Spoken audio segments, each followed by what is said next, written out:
Imagine, just for a second, that you were getting ready to sell your most valuable asset. Right. Like the thing that represents your life savings, your biggest investment, the literal roof over your head. The stakes are incredibly high. Exactly. So you bring in a professional to handle the sale. And to win your business, they offer to do the job for an incredibly cheap, steeply discounted rate. Which on paper sounds amazing. Right. Logically, you should be thrilled. I mean, you are about to save thousands of dollars, but why is it that, deep down, your gut reaction might actually be to run the other way? Yeah, it's a really interesting paradox. It's kind of like, okay, it's like walking into a skydiving center and finding a parachute on sale for $5. Oh, wow. Yeah, that's a terrifying thought. Right. Your brain doesn't say, wow, what a bargain. Your brain instantly says, wait, what is fundamentally wrong with this parachute? You're immediately looking for the catch. Exactly. The extremely low price creates intense anxiety rather than excitement. So today we are doing a deep dive into this raw, completely unfiltered transcript from a YouTube video. Yeah, by a real estate agent named Richard Duggal. Right. It's titled, Why Cutting Commission Makes You Look Incompetent. Real seller proof. Which is quite the title. It is. Yeah.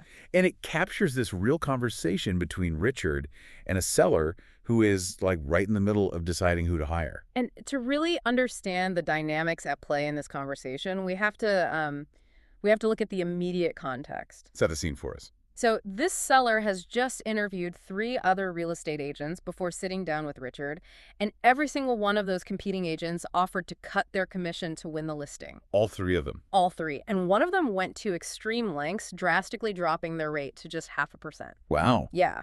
In the real estate world, I mean, that is a staggering concession. Okay, let's unpack this.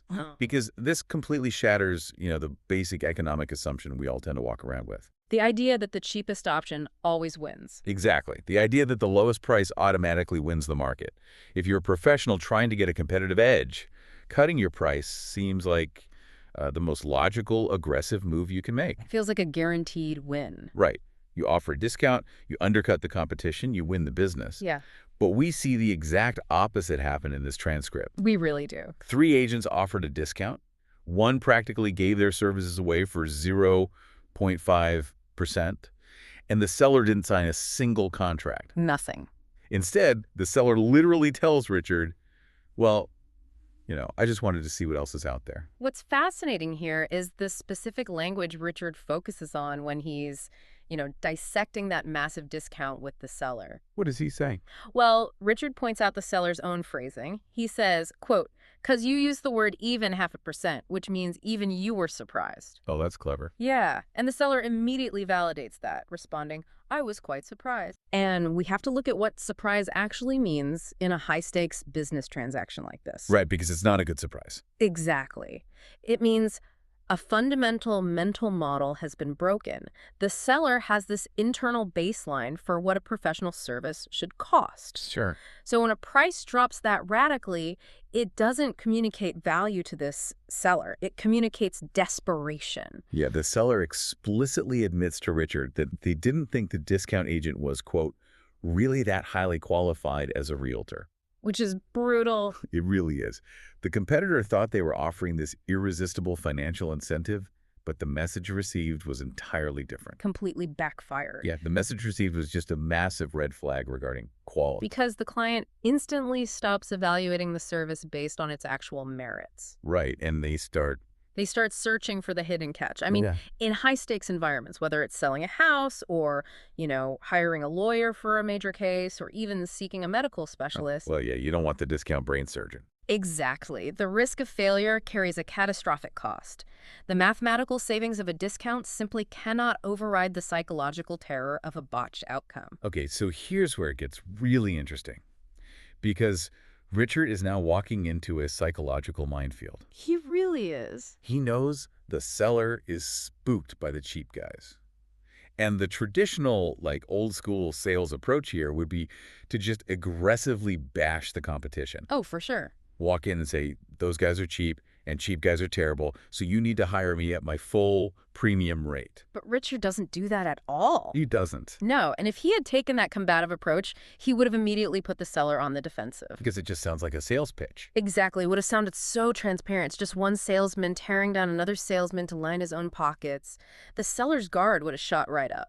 So instead of making statements, Richard uses a highly controlled questioning strategy. Yes. He asks, so why did you not list with a 0.5%? And a moment later, he pushes even further. He says, knowing that you were still looking for something else, obviously was something other than commission, wasn't it? It's brilliant. But hold on, let me push back on this tactic for a second. Sure. Because if I'm sitting there as the seller, and Richard keeps bringing up the guy who offered to do the exact same job for 0.5%, Yeah. my brain is going to start calculating the thousands of dollars I'm about to lose by hiring Richard. Oh, I see what you mean. Isn't Richard taking a massive risk by keeping that deeply discounted number front and center in the conversation? Like, why remind the client of the cheaper option? It's a great question. And it looks incredibly risky on the surface, but this is actually a calculated Socratic approach. Okay. Richard understands a fundamental rule of persuasion. People rarely argue with their own data. Oh, that's good. Right. If Richard simply tells the seller that the cheap agent is unqualified, well, that's just an opinion, and opinions can be debated. But by asking, why did you not list with a 0.5%, he is forcing the seller to actively articulate their own discomfort out loud. Oh, wow. He is making the seller build the argument against the competitor. So by making the seller say it, it becomes an objective truth in the room, Exactly. rather than just a subjective claim from a rival agent. Yeah. The seller's the one who says, I didn't think he was really that highly qualified. Richard just opened the door. The seller walked through it and locked it behind them. That is wild. And notice the underlying mechanism of how Richard structures that second question. The one about looking for something else. Yeah. Knowing that you were still looking for something else, obviously it was something other than commission, wasn't it? Right. He is pointing to the seller's own behavior, the fact that they're still interviewing agents, as undeniable proof that price isn't their primary driver. Because if price was the only thing that mattered, they would have signed with the 0.5% guy yesterday. Precisely. He is essentially saying, your own actions prove that you value something more than a discount.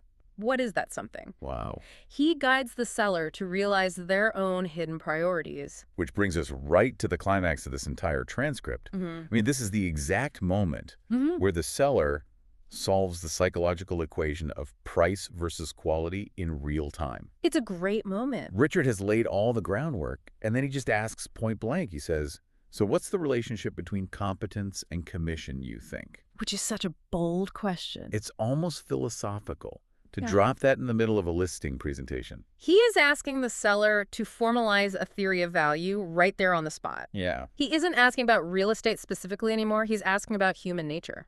And the seller's response is just incredible. You can almost hear the gears turning in their head. Oh, totally. The seller says, I think the incompetence is probably closer to the lower commission. Right. So what does this all mean? It proves that buyers are actively searching for confidence over cost savings. Exactly. The seller literally theorizes that the cheaper agent might be, quote, new or something. I don't know. Yeah. In the absence of an explanation for the low price, the seller's brain automatically fills in the blanks with negative attributes. If we connect this to the bigger picture, we are looking at a profound insight into cognitive bias. Okay, tell me more about that. Well, the seller isn't just passively rejecting a low price.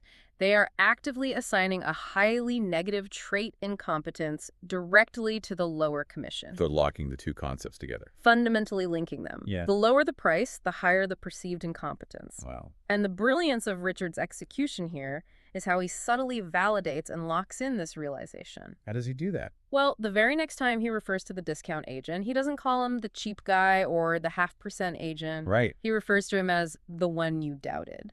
Oh, man. The one you doubted. Yeah. That is such a precise linguistic choice. It really is. He frames the competitor entirely around the seller's internal emotional state. He makes it about the feeling of doubt. Yes. And nobody, I mean, no matter how much money they might save on paper, nobody wants to hand over their life savings to someone who makes them feel a lingering sense of doubt. Richard successfully takes the competitor's absolutely biggest weapon, their aggressively discounted price, and completely neutralizes it. Yeah. Actually, he does more than neutralize it. He turns it into their fatal weakness purely by exploring the seller's own natural hesitation. Now, once a seller explicitly agrees that a low commission equals incompetence, the pacing of this transcript changes at whiplash speed. It really accelerates. It's crazy. Richard pivots from this deep psychological exploration of value directly into closing the deal. Right. The second the seller admits the connection, Richard says, "Okay, it's closed. Let's get to work because you want to get to action right." The transition from philosophy to action is literally instantaneous. But I really need to stop and look at the mechanics of this because it feels incredibly abrupt. It does feel fast. Richard doesn't actually ask, "Will you hire me?" No. He doesn't slide a contract across the table and wait for a formal yes. He just instantly jumps to logistics and asks, "Now do you have the key or should I get my own lockbox?" Right. Why doesn't the seller slam on the brakes here? The seller has been interviewing people all week, being super cautious, and suddenly Richard skips the entire formal hiring process and starts talking about house keys. Yeah. Why does the seller just go along with this massive assumption? This raises an important question about how the human brain handles decision fatigue and cognitive load. Okay. What Richard is using here is known as an assumptive close, but it only works because of a very specific psychological mechanism. Which is what? Well, think of it a bit like a magician's forced choice trick. Oh, I love magic analogies. A magician might ask you, do you want me to use the red deck or the blue deck? Okay, I'd say blue. Right, and your brain gets so entirely focused on answering that minor logistical question that it completely forgets to question the larger reality. Which is that I'm agreeing to participate in a magic trick in the first place. Exactly. You're letting the magician control the interaction. So by presenting a small, manageable problem, you distract the brain from the massive, terrifying problem. Precisely. Making a massive financial commitment, hiring an agent, signing a binding legal contract to sell your home requires a tremendous amount of cognitive load. It's exhausting. And it triggers the brain's fear response. The amygdala flares up. Right. But answering a purely logistical either-or question like, do you have the key or should I get my own lockbox? That's easy. Right. It requires very low cognitive load. It's just a simple, practical problem. The seller evaluates the lockbox issue, decides they don't want the hassle of providing a physical key, and naturally concedes by saying, you can get your lockbox. So they solve the small problem, and in doing so, they implicitly agree to the entire overarching contract. Yes. They bypass the scary yes or no commitment completely. But we also have to recognize how Richard anchors this sudden pivot. He doesn't just spring the lockbox question out of nowhere. He doesn't. No, look closely at his phrasing right before that. He says, for all the reasons that you said they're important to you. Oh, He roots the sudden action entirely in the seller's own stated logic. that's so smart. He is reminding the seller in real time that this forward momentum is happening because of the conclusions the seller just reached about competence and value. It feels natural to the seller because it's built on their own foundation. Exactly. They literally skip right over the anxiety-inducing part of the transaction and land smoothly in the practical execution phase. Yes. And the transcript just ends with Richard saying, okay, the deal is done. It's a masterclass. A conversation that started with the client holding a deeply discounted 0.5% offer from a competitor ends with them handing over control to the premium agent. All without a single argument about price. It's wild. It really illustrates that pricing isn't merely a mathematical equation, it is a complex language of signals. Yeah. In this scenario, the discount agents thought they were speaking the language of savings, but they were actually speaking a language of risk that terrified the client. Wow. Richard, by refusing to discount and guiding the seller's own realizations, spoke the language of confidence and competence. So synthesizing the mechanics we've just unpacked here, Let's do it. this short transcript proves that a massive discount isn't always the competitive weapon we assume it to be. Not at all. Often it acts as a glaring red flag that fundamentally breaks a client's trust. Absolutely.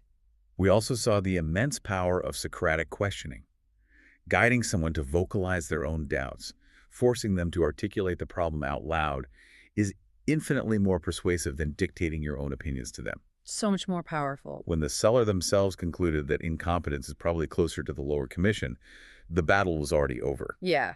The lockbox question was just a formality. And that seamless, assumptive close worked precisely because it respected the client's cognitive load, Right. moving them from a state of philosophical agreement directly into logistical action without giving fear a chance to re-enter the equation. Which means we need to talk about how this applies to you listening right now. Oh, this is so relevant for everyone. Because regardless of your profession, we are all selling something.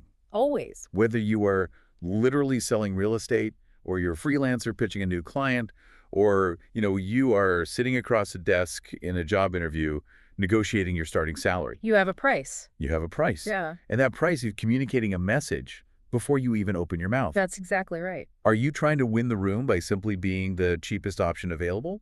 And if you are, what are you accidentally telling the other person about your own perceived value? That is the most critical realization to take away from this analysis, and it really leaves you with a final, lingering question to mull over long after this deep dive ends. What's that? If a drastically lowered price signals incompetence and triggers doubt in the real estate market, consider your own field, your own expertise, your own daily negotiations. Yeah. Is there a tipping point where offering a discount on your own time, your own energy, or your own skills stops looking like a generous favor to the client and starts looking like an admission that you secretly believe you aren't worth the full rate? Wow.